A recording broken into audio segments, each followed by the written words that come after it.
अगर आपने किसी से सच्ची मोहब्बत की है ना तो हमारा चैनल जरूर सब्सक्राइब कीजिएगा। Presented by Unique Films. Unique Films. Unique. Mix by happy digital recording studio Chanpatia.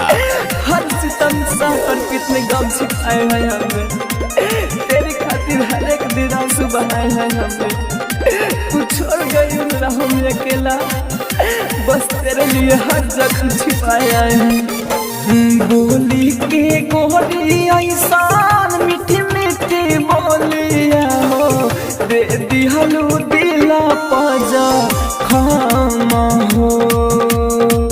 जा जाए बेवफा सा नामा हो, दूसरा के साथे बैठ के गइलू तू डोलिया हो। दूसरा के साथे बैठ के गइलू तू डोलिया हो। कैसे अब बचिया में बोला हाँ हो, जा जाए बेवफा सा नामा हो, दे दिहलू दिला पजा खामा हो। हे सनम कभी किसी से प्यार मत करना, हो जाए तो इनकार मत करना। निभा सको तो निभा देना, लेकिन किसी का जिंदगी बर्बाद मत करना। कहरा छोड़ा नहीं अपन घर परिवार हो, तू हमारे के गइलो छोड़ के, तू हमारे के गइलो छोड़ के। पागल दीवाना रहे प्यारे में दिलवाई, दिलवा के शीशा नियम तोड़ के। अब मन करे मारी मार के गोलियां, जिंदगी कइलू खत्म हो। जा जाए बेवफा सनम हो।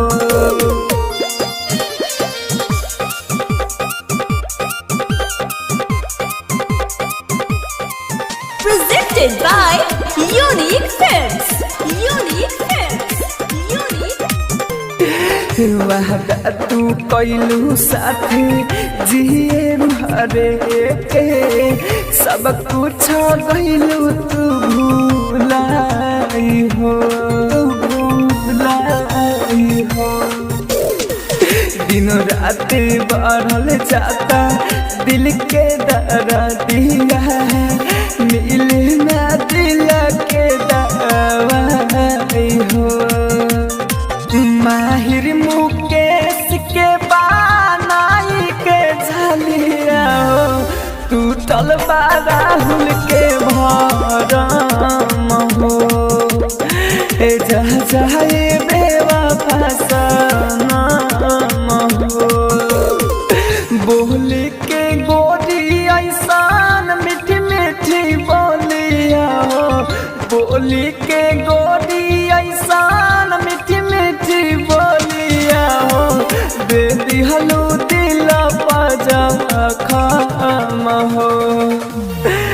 जा जाए बेवफा सनम हो, दे दिहलू